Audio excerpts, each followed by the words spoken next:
반갑습니다. 오늘은 하늘을 비껴나는 독수리처럼이라고 하는 제목으로 잠시 말씀의 은혜를 나누고자 합니다. 시 한 편을 조금 시작점에 나누고 싶은데요. 김종삼의 어부라고 하는 시입니다.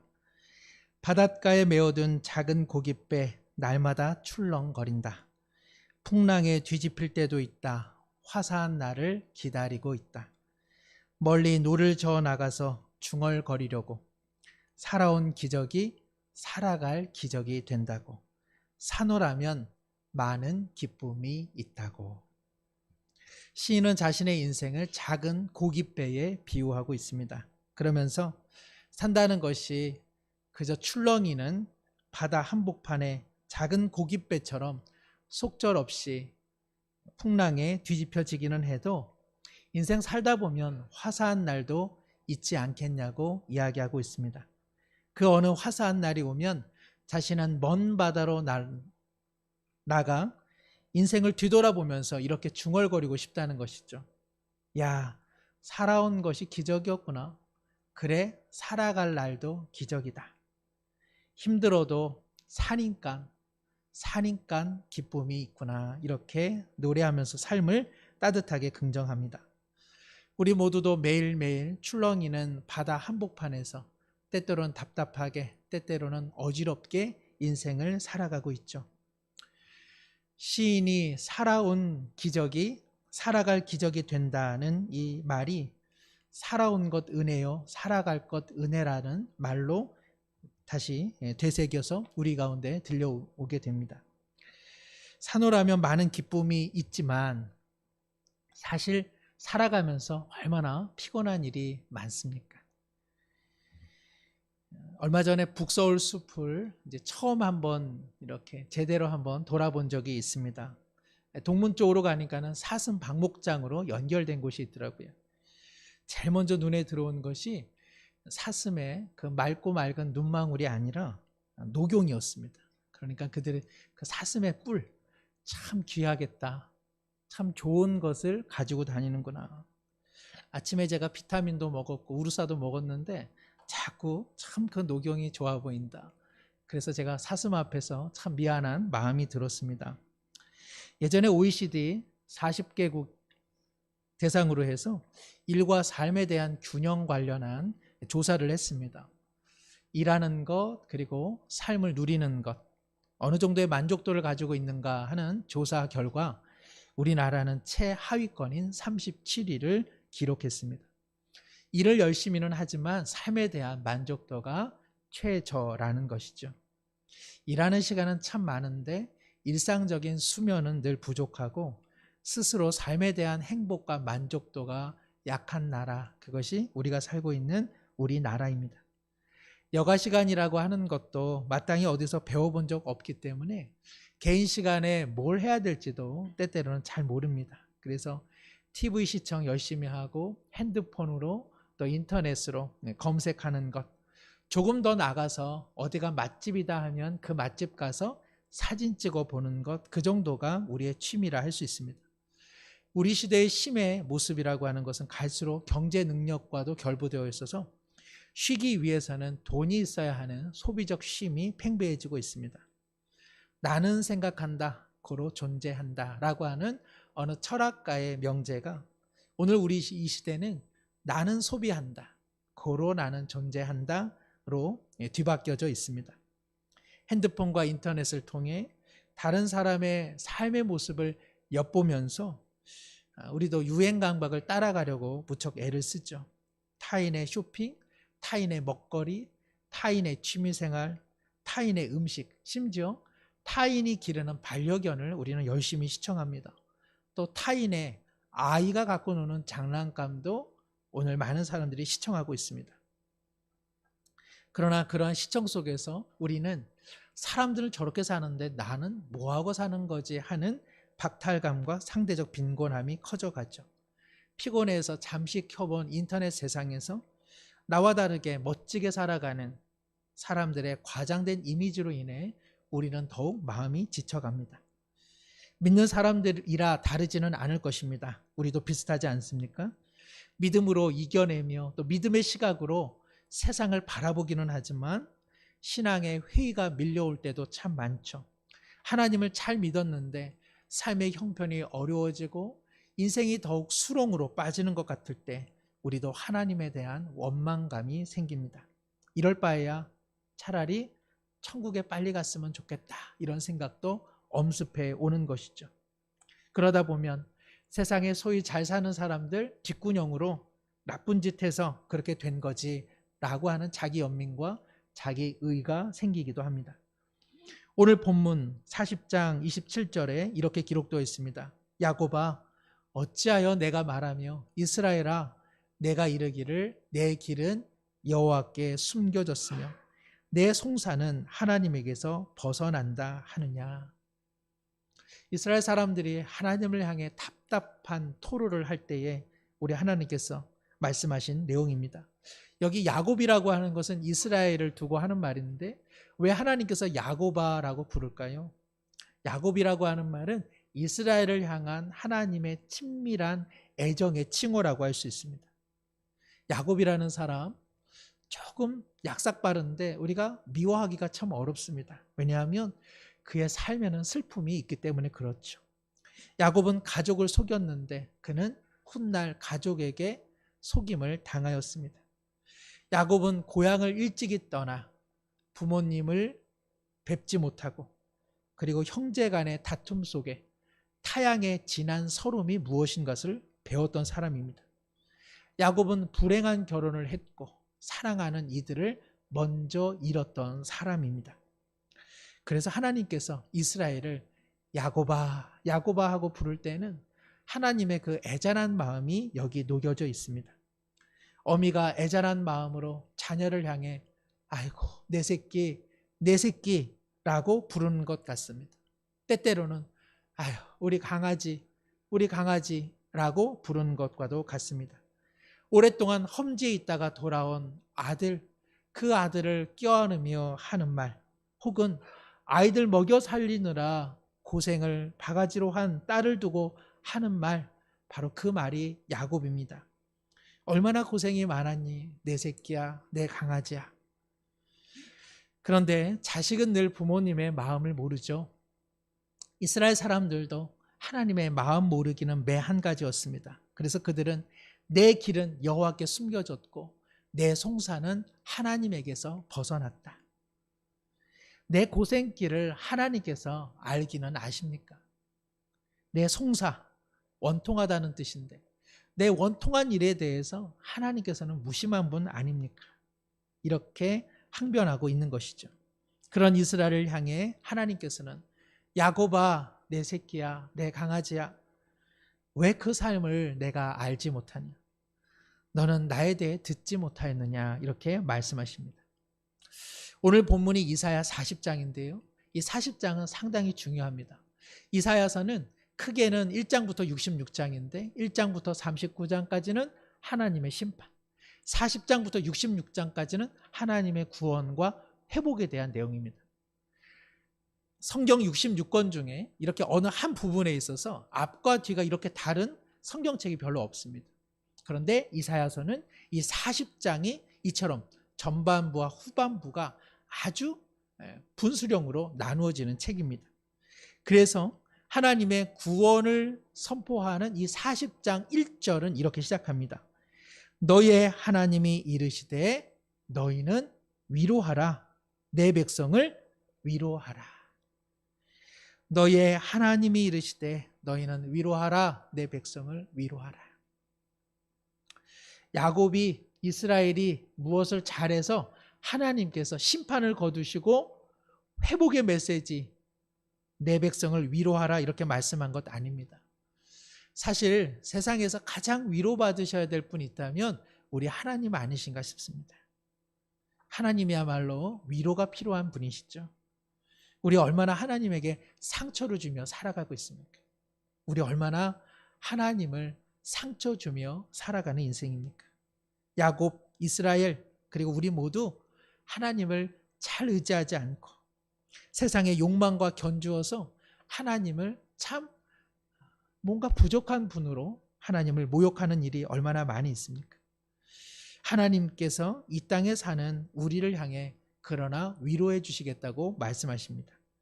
29절과 30절, 피곤한 자에게는 능력을 주시며 무능한 자에게는 힘을 더하시나니 소년이라도 피곤하며 곤비하며 장정이라도 넘어지며 쓰러지되. 혹시 장영희 교수라는 분을 우리 성도님들 아시는지 모르겠습니다. 이 장영희 교수님은 영문과 교수이자 저명한 문학가 또 수필가이기도 합니다. 안타깝게도 1살 때 소아마비로 두 다리를 온전히 쓸 수 없게 되었습니다. 그럼에도 그녀의 인생은 삶을 긍정했고 그러한 삶의 태도로 우리 시대에 큰 울림을 주었던 분입니다. 그녀는 당시 모교를 졸업한 후에 타 대학원에 진학하려고 했는데 그 학교에서 소아마비는 학교 수업을 따라올 수 없다고 하는 판단을 받았습니다. 그녀는 슬픔을 안고 미국에서 전액장학금을 받고 그리고 모든 공부를 잘 마친 후 다시 돌아와서 교수로 후학을 양성했습니다. 지난 우리 시대의 가혹한 편견을 그 몸으로 이겨낸 것이죠. 그녀는 지난 초등학교 1학년 때 자기의 일을 이렇게 회고합니다. 제가 읽어보죠. 학교가 파한 후 어느 날 혼자 집 앞에 앉아 있는데 골목을 지나던 께 엿장수가 가위를 쩔렁쩔렁거리며 지나갔습니다. 목발을 옆에 두고 대문 앞에 앉아있는 나를 보고 지나가다가 그 아저씨는 이내 리어커를 두고 다시 돌아와 내게 깨엿 2개를 내밀었습니다. 순간 아저씨와 내 눈이 마주쳤습니다. 아저씨는 아무 말도 하지 않고 잠깐 미소를 지어 보이면서 내게 말했습니다. 괜찮아. 무엇이 괜찮다는 것인지 몰랐습니다. 돈 없이 깨엿을 공짜로 받아도 괜찮다는 것인지 아니면 목발을 짚고 살아도 괜찮다는 것인지 그 괜찮다는 의미가 무엇인지 알지는 못했지만 그것은 제게 중요하지 않았습니다. 중요한 것은 내가 그날 내 마음을 정한 것입니다. 아, 이 세상은 그런 대로 살만한 곳이구나. 좋은 사람들이 선의를 갖고 베푸는 곳이구나. 괜찮아 라는 말처럼 용서와 너그러움이 있는 곳이라 그렇게 믿을 수 있었습니다. 나는 세상 사는 것이 만만치 않다고 느낄 때, 죽을 듯이 노력해도 내 마음대로 일이 풀리지 않을 때, 그때마다 내 마음속 작은 속삭임을 듣습니다. 오래전 내 따뜻한 추억 속 길목에서 들은 말, 괜찮아, 조금만 참아, 이제 다 괜찮아질 거야. 그래서 내게 괜찮아는 다시 시작할 수 있는 희망의 말이 됩니다.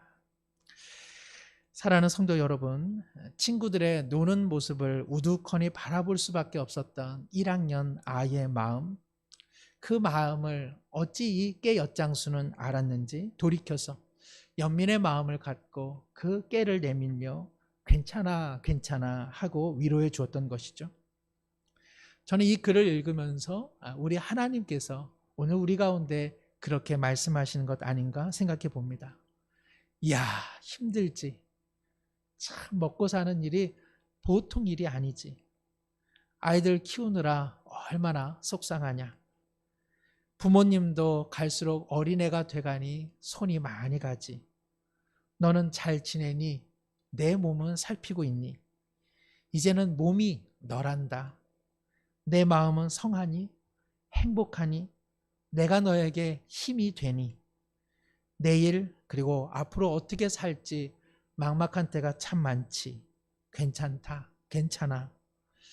하나님께서 우리 가운데 오셔서 이렇게 위로해 주시고 힘을 더해 주시는 분 아니신가요? 하나님은 우리 가운데 오셔서 넘어질 때 일으켜 세워주시고 곤비하여 쓰러질 때 우리 마음 붙잡아 주시는 하나님이십니다. 예전 찬양 중에 주님과 같이라고 하는 찬양이 있습니다. 가사가 이러하죠. 주님과 같이 내 마음 만지는 분은 없네. 오랜 세월 찾아 난 알았네. 내겐 주밖에 없네. 주 잡이 강같이 흐르고 주 손길 치료하네. 고통받는 자녀 품으시고 주밖에 없네. 주님과 같이 내 마음 만지는 분은 없네. 오랜 세월 찾아 난 알았네. 주님과 내겐 주밖에 없네. 이 가사처럼 우리 마음을 만져주시고 우리 마음 품어주시는 분은 오직 하나님 외에는 아무도 없습니다. 그런데요, 안타깝게도 이 가사처럼 우리는 참 오랜 세월을 지나 이 하나님을 만난다는 것이죠. 오랜 세월을 지나고서야, 우리는 허망한 시간을 보내고서야 진정 우리의 삶의 참된 위로자는 오직 하나님이심을 만나게 됩니다. 오랜 세월 하나님을 원망하고 불신하다가 야, 내겐 정말 주밖에 없었구나 라는 사실을 깨닫게 된다는 것이죠. 오랜 세월, 때때로 하나님을 그렇게 믿었지만 오랜 세월이 지나고서야 진정 하나님밖에 없었습니다라고 고백하게 된다는 것입니다.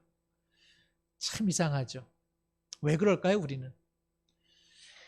왜 우리는 오랜 세월이 지나고서야 야곱아, 내 새끼야, 내 강아지야 친밀히 부르시는 한 하나님을 만나게 되는 걸까요? 왜 우리는 오랜 세월이 지나서야 나를 위로해 주시고 힘 주시는 이 오직 하나님이심을 고백하게 될까요? 왜 우리는 좀 더 내 새끼야, 내 사랑아, 내 상처야, 내 강아지야 불러주시는 하나님을 왜 진작 만나지는 못하는 걸까요?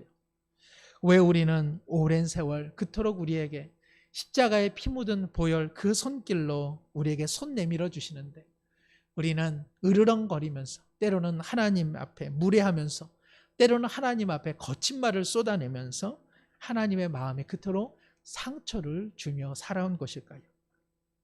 오늘 그 이유를 본문 28절은 이렇게 말합니다.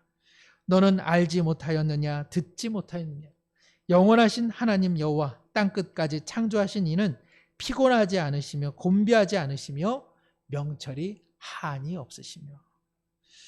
여기 알지 못하고 듣지 못한다라고 하는 것은 우리가 믿지 못한다는 것이죠. 그렇게 알려줬는데 그렇게 들려주었는데 우리의 마음의 진심으로 결코 믿지 않았다는 것입니다. 무엇을 믿지 않았을까요? 영원하신 하나님. 여기 영원하신 하나님이라고 하는 것은 시간을 만드신 하나님이십니다. 우리의 인생의 모든 연수와 연대를 지으신 하나님, 우리의 인생의 처음과 나중과 끝을 다 통치하시는 그 하나님, 그 하나님을 우리가 신뢰하지 못한다는 것입니다. 여기 땅끝까지 창조하신 하나님, 이것도 역시 공간을 이야기합니다. 우리가 살아가는 모든 공간, 우리가 살아가는 모든 삶의 장소, 우리가 내딛는 모든 삶의 발걸음 그 모든 곳을 만드신 그 하나님을 우리가 신뢰하지는 못한다는 것입니다. 우리 모두 시간과 공간 속에 살아갑니다. 오늘 여기 있으면서 다른 곳에 있는 분 아무도 없습니다. 오늘 지금 이곳에 있으면서 미래에 계신 분 아무도 없습니다. 사람은 반드시 지금 그리고 이 공간 안에만 살아가는 사람들입니다. 그런데 그 하나님, 시간과 공간을 지으신 하나님을 우리가 믿지 못하기에 우리의 인생은 피곤하며 오랜 세월 지나도 하나님을 만나지 못한다는 것입니다. 성도 여러분, 하나님께서는 피곤하지 않으십니다. 우리는 홍삼도 먹고 우리는 녹용도 먹고 우리는 개소주도 먹고 우리는 우루사도 먹고 뭘 먹어야 조금 피로가 풀리는 감을 가질런지는 모르지만 하나님께서는 피곤하지 않고 곤비하지 않으시고 명철이 한이 없으십니다. 무슨 뜻입니까? 하나님께서 만드신 시간과 공간을 통치하시는데 하나님은 그 어떠한 피로도 그 어떠한 피곤함도 또 그 어떠한 지혜의 모자름도 경험하지 않는다는 것입니다. 하나님께서 만드신 시간과 공간을 통치하시는 일에 있어서 하나님은 아무런 한계나 아무런 장애도 경험하지 않고 있다는 것입니다. 그러므로 사람은 두 가지로 나눌 수 있습니다. 내가 지금 살아가는 이 삶의 자리가 하나님의 섭리와 하나님의 뜻 안에 있음을 믿는 사람, 다른 사람은 어떤 사람입니까? 내가 살아가는 이 시간과 공간이 그저 우연이고 우연인 까닭에 내 삶의 결정은 나에게 달려있다고 스스로를 믿는 사람입니다. 그런데요, 30절에 보니까 소년이라도 피곤하며 곤비하며 장정이라도 넘어지며 쓰러진다고 성경은 말씀하고 있습니다. 이것은 무엇입니까? 내가 사는 이 시간과 공간이 오직 우연이고 내 능력에 내 운명이 좌우된다고 말하는 사람, 그 사람 넘어지고 자빠진다는 것입니다. 뿐만 아니라 소년도 장정도 넘어진다면 우리 모두도 넘어진다고 성경은 말씀하고 있습니다. 우리는 하나님만 믿으면 넘어지지도 않고 무너지지도 않고 자빠지지도 않을 것이라 이런 생각을 은연중에 합니다. 그러나 그렇지 않습니다. 우리도 다 넘어지고 무너지고 자빠지기 매일반입니다. 2012년에 런던 올림픽 동메달리스트인 유도 선수 조준호라는 선수가 있습니다. 그 선수가 쓴 책이 있는데요. 잘 넘어지는 연습이라는 책입니다. 이 책을 통해서 이 조준호 유도 선수가 말하는 내용이 있습니다. 그가 유도를 배울 때 맨 처음 배운 것 무엇인지 아십니까? 잡아가지고 넘어뜨리는 것 아니었습니다. 그가 넘어지는, 즉 낙법을 유도 배울 때 처음 배웠다고 합니다. 유도에 있어서 제일 중요한 것은 넘어지는 것입니다. 잘 넘어져야 잘 일어설 수 있기 때문에 그러합니다. 잘 넘어져야, 안 넘어지려고 버튼거리는 것이 아니라 잘 넘어지면 다시 일어설 수 있는 것, 그것이 유도라고 그는 말합니다. 그러나 유도 선수를 가만 보십시오. 넘어진 다음에 벌떡 일어나지 않습니다. 넘어진 다음에 잠시 시간을 갖고 일어나서 유도복을 잠시 고쳐 입고 다시 경기에 나갑니다.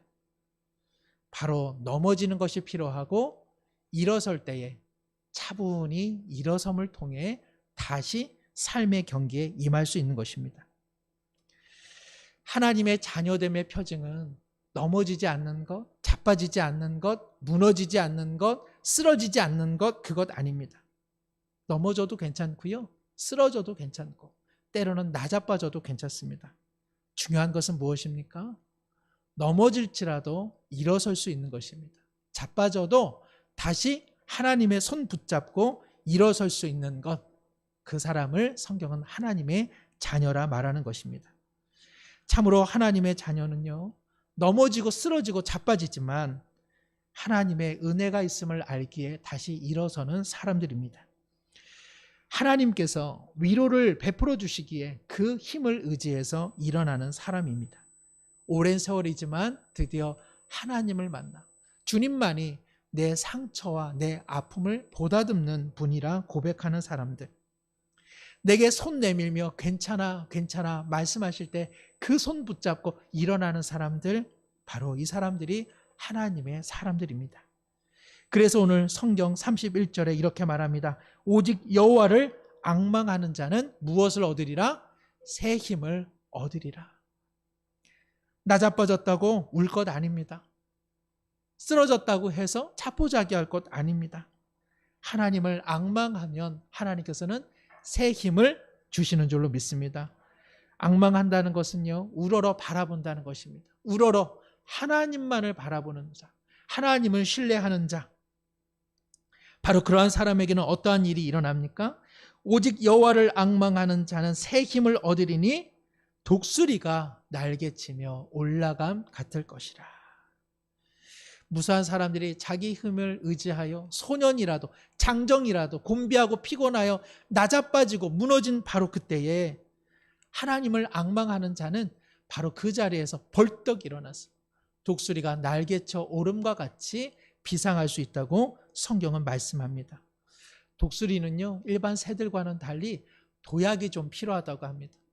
그러니까 일반의 새들은 그 자리에서 그냥 파르륵 하고 하늘로 창공으로 올라가지만 독수리는요, 발돋움을 통해서 도약을 통해서 하늘로 비상하는 것입니다. 우리가 독수리처럼 날아오른다라고 하는 것은 우리의 삶에 넘어진 곳이 활주로가 된다는 것입니다. 우리가 쓰러지고 자빠지고 무너진 그곳이 하나님의 품을 향한 도약대가 될 수 있다는 것입니다. 물론 이 쓰러진 자리가 활주로가 된다 하여 세상의 성공을 향해 이룰 수 있다, 그런 뜻 아닙니다. 세상의 성취를 향한 활주로가 마련된다, 그런 뜻도 아닙니다. 높이 날 수 있다는 것은 더 이상 땅의 굴레에 매여 있지 않는 자유가 있다는 뜻입니다. 독수리처럼 날아오른다는 것은 강을 어떻게 건널까 염려하지 않을 수 있다는 것입니다. 높이 난다는 것, 그것은 세상에서 하나님의 시각으로 살아갈 수 있는 새로운 전망을 마련한다는 것입니다. 사랑하는 성도 여러분, 하나님을 우러러 바라보지 않고 어떻게 우리가 넘어지고 쓰러진 자리에서 다시 일어설 수 있겠습니까? 우리가 하나님을 앙망하지 않고서 어떻게 우리가 제 아무리 오랜 세월을 지난들 하나님을 만날 수 있겠습니까? 우리가 하나님을 앙망하며 그분을 우러러 보지 않는 한 작은 배 한 쪽 같은 우리의 위기와 그리고 망망대의 삶의 한복판에서 남은 삶이 과연 기쁨이라고 어떻게 단정적으로 말할 수 있겠습니까?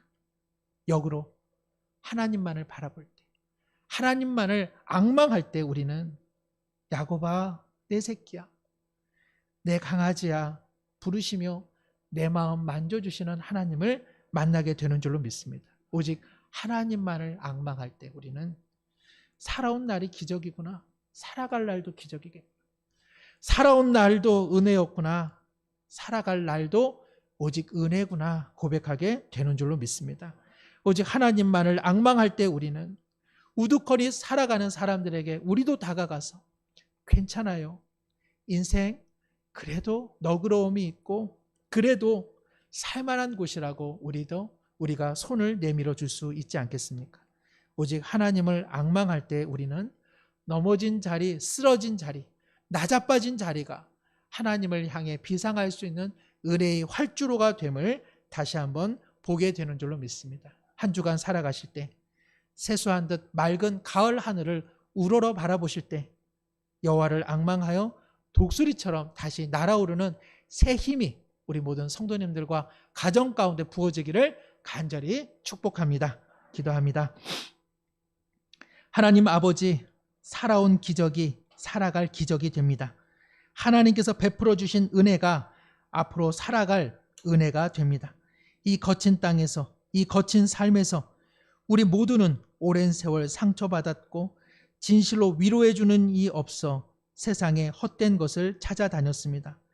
내 자녀를, 내 새끼를 위로하라 말씀하시는 하나님, 상처받은 새끼를 하염없이 보다듬어 주시는 하나님 아버지의 사랑과 위로로 우리 모두 넘어진 자리에서, 무너진 자리에서, 쓰러진 자리에서 하나님을 만나게 하여 주시고 그 자리가 은혜의 활주로가 되게 하여 주옵소서. 하여 우리 삶의 나날들 소망을 품고 살아가게 하여 주시고 그 소망 누군가에게 내밀며 살아가는 선한 이웃 되게 하여 주시옵소서. 예수님의 이름으로 기도드리옵나이다. 아멘.